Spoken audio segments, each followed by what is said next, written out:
ไปล่าม้าหวายเฉลิมชัยใจเกินร้อยกราบสวัสดีมิตรหมอแคนแฟนหมอลำที่ติดตามช่องนุกศักดิ์มังมวลช่องแห่งข้อมูลข่าวสารสาระและความบันเทิง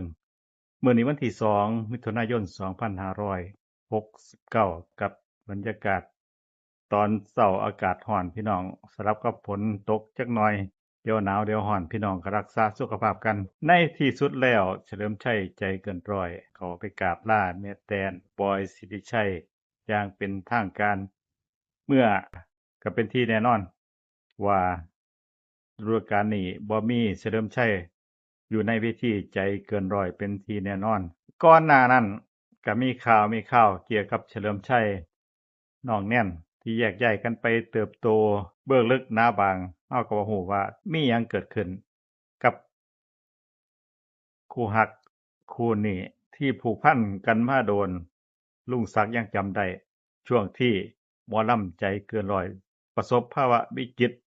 โควิดมีการไลฟ์สดผ่านกลุ่มปิดออกไปแสดง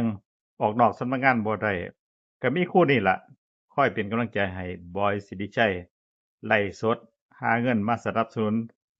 ทีมงานเป็นคู่ที่อยู่กับหมอลำใจเกินร้อยมาโดนมื้อหนึ่งก็ได้แยกย้ายกันไปเติบโตถ้าว่า FC ของหมอลำใจเกินร้อยแปลกใจบ่ก็แปลกใจพี่น้องคนที่รักกันมาโดนๆมันก็เป็นสัจธรรม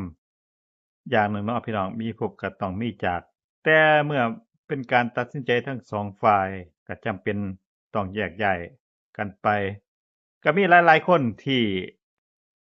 ลงจากหมอลำใจเกินร้อยในฤดูกาลนี้เป็นต้นว่าตั้มสุภาชัยแต่ว่าทีมงานหมอลำใจเกินร้อยถ้าว่าจริงๆก็ยังอยู่ครบในฤดูกาลนี้การคงอยู่ของหมอลำใจเกินร้อยขึ้นอยู่กับหัวหน้าบอยสิริชัยเพียงคนเดียวตอนนี้ก็มีแอนอรดีไปมาเป็นผู้บริหารร่วมกับบอยสิริชัยศิลปินก็เที่ยวออกเที่ยวเข้าเปลี่ยนผ่านกันมาหลายรุ่นแต่หมอลำใจเกินร้อยอยู่ได้ย้อนว่าหัวหน้าวงหัวหน้าทีมงานเป็นศิลปินเองเป็นหัวหน้าทีมงานเองเป็นพระเอกเป็นตัวร้ายมีแอนอรดีคอยอยู่เคียงข้างมีคนเก่าออกไปคนใหม่เข้ามาเป็นเรื่องปกติของวงการหมอลำฤดูกาลนี้ก็